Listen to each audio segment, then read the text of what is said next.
daisy chains. Welcome to another witchcraft video.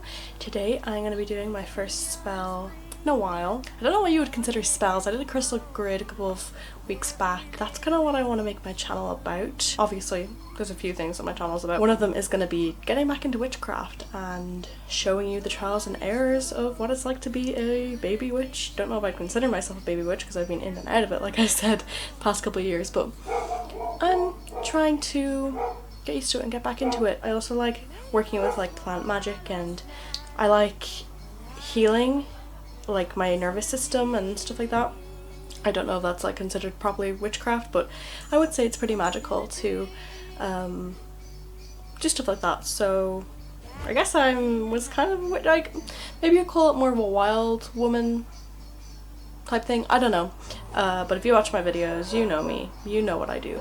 And I'm thinking of making more videos like this. I really love making my mental health content, but I think I need to mix it all in, you know? I'm also thinking of creating a Patreon, so that's something that's in the works, so I'm really excited about that.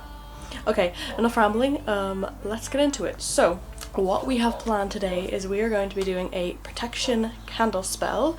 Took me a couple of days to figure out what color candle I wanted, but I ended up choosing red because I'm going to be doing a protection spell plus a self-love and courage spell.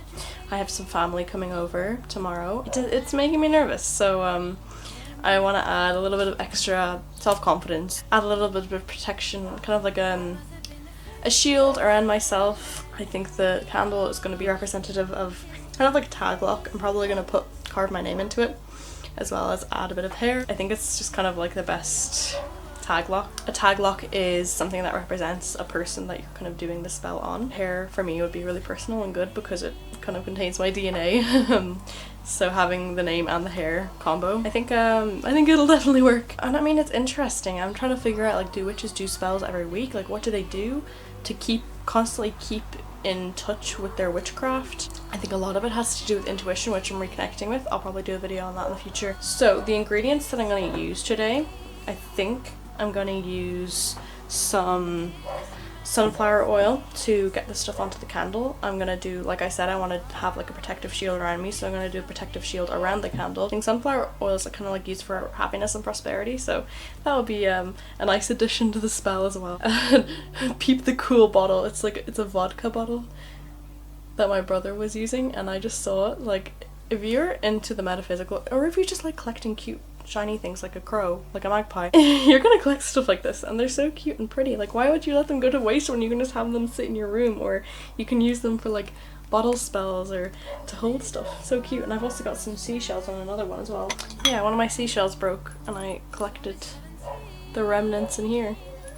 Only a few, but I make some sort of spell with that. I also grow roses in my garden, so I have some dried roses. Gonna probably throw some crystals around it. We have some cinnamon, ground cinnamon. That is gonna be great for the feistiness and for the self-love and acceptance. And we've got a little bit of onions, which will kind of ward away any comments that are unappreciated. First step before any spell is to ground, create your circle, and get into it. So first thing we're gonna do is clean my altar, because if you've seen my altar, it's very, very waxy. Let me show you. It's very waxy and it's kind of dirty, and my whole room is dirty, but we're getting back into things.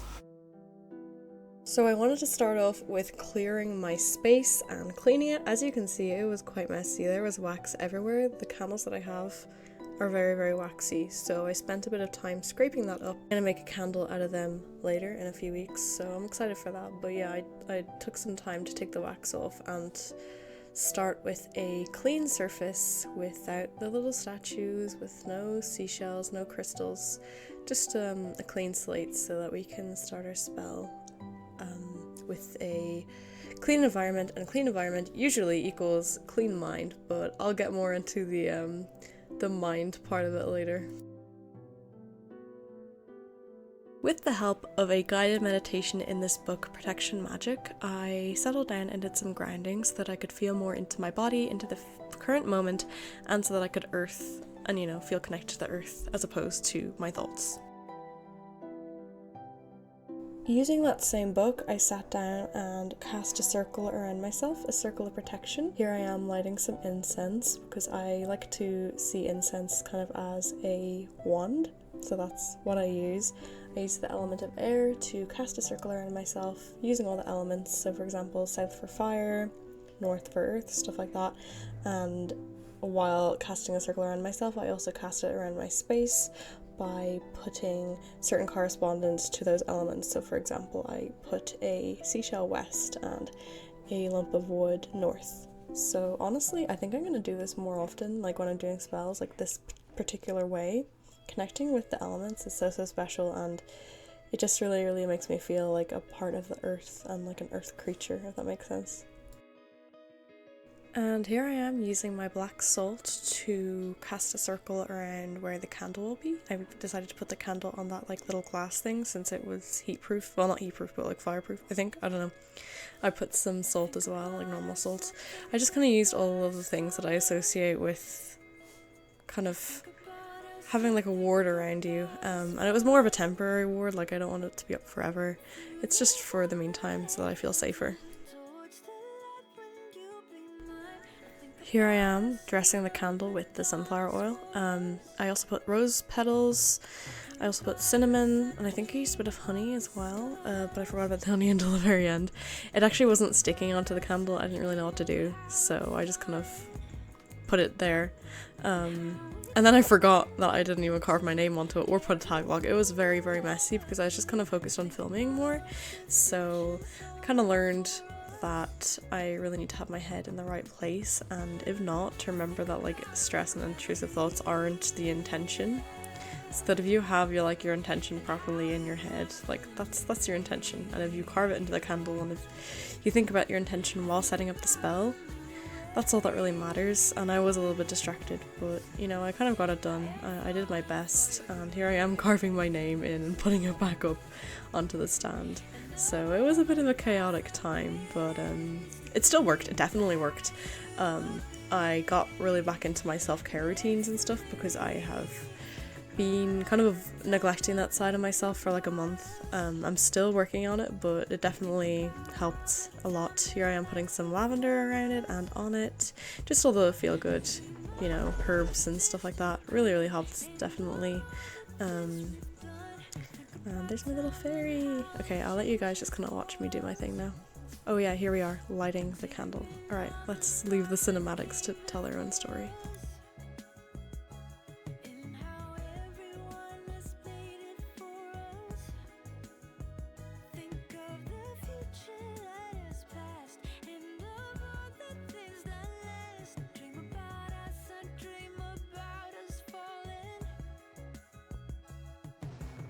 The candle that I used to mark the element fire was obviously very tall to begin with, and I wasn't even thinking about that at the start, so I just transferred it to a smaller candle, which definitely did the job a lot better, and I think it was a lot safer.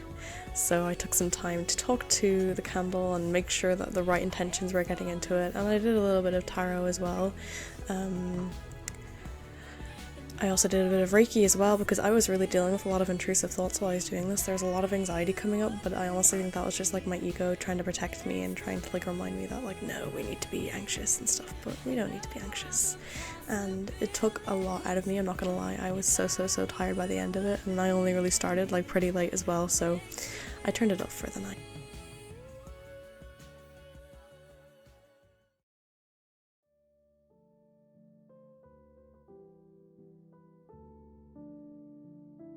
We turned it back on in the morning. I snuffed it out with the knife that I used to take up all the wax.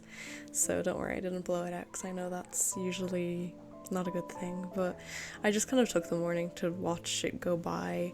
The little herbs were now around the wicks, so they were burning as well, and it was pretty magical to see like a couple of different flames. There was the one main flame, and then there's the little ones. I also decided to add a bit of the healing energy onto my necklace so that I could use it as some sort of amulet. I know that's not like the proper way to enchant an amulet, but I put my intention in there just to get it to have the good vibes, so it definitely picked up on it because I wore that the day and it was really, really good and definitely worked. I think it's wearing off now though, so I'm gonna have to probably properly enchant it because that's my favorite necklace, the moon one. Anyways, look at it go. Oh, it's so beautiful. It's just mesmerizing watching it go. One of my favorite things about candles is when like the waxy bits just go down like the proper candle. I don't know, and it always makes such a pretty shape, and it's just watching like what sort of art is the fire gonna make today? I don't know, it's so magical and poetic and beautiful. I also wrote down all of my positive intentions because I was still feeling a bit of the intrusive thoughts from last night. I was definitely a lot more energized, but I was still like they're still creeping in a little bit. And I feel like that needs to be talked about a little bit more as well in witchcraft, so that you really do get, well, it depends on how well you are mentally, but I really suffered with intrusive thoughts. Like, for example, like it was saying, oh, you're gonna lose all your hair. Yeah, you're gonna lose all your hair. And I was like, no, I don't want to lose all my hair. And it was like, no, you do. Your intention is to do that. Your intention is to really suffer. Your intention is to be depressed. No, that's not my intention. I want to be happy. This is my intention. I want to enjoy myself. No, your intention is to be miserable. No, you don't deserve that. So I was dealing with a lot of that, but I think I ended up winning in the end, especially by doing this, just kind of set my worries to the side. And I knew that my true intention was to create a good relationship with myself and to feel protected and to be able to feel like I can be myself with confidence. So I burnt that piece of paper with all the positive affirmations and all the good things I wanted, and just kind of burning that really set the intentions out into the universe, and it sparked it up again, and I could feel it. The positive thoughts definitely were starting to work, especially around this time in the morning. So I think it definitely worked. And I also wrote down some of the negative things that I was dealing with as well, like the intrusive thoughts, so that I could just kind of keep them on record and know that that was kind of what I was thinking, and to remind myself like that's not true, and that, you know, everyone deals with intrusive thoughts and it's not going to impact my spell. So it was just kind of nice journaling that out and healing in some sort of way as well. Here we are, the candle is going down so low, and you can really see that especially in the video. So the last bits of this video is just my record of the candle getting smaller and smaller and smaller. It was so magical to watch it go by like this, and it was crazy how flat it was there, but it was still burning at the same time because of the pool of wax that was around it. I don't know, it just looks so incredibly magical. But it actually snuffed out by itself on off camera, so I don't have the evidence of it actually going out, but it did go out, and I think the spell definitely worked. So I think this is just a lesson to trust myself and to kind of ignore the thoughts going around my head. My body is what's important. I hope you guys enjoyed the video, and I love you all so much. I'll see you next time.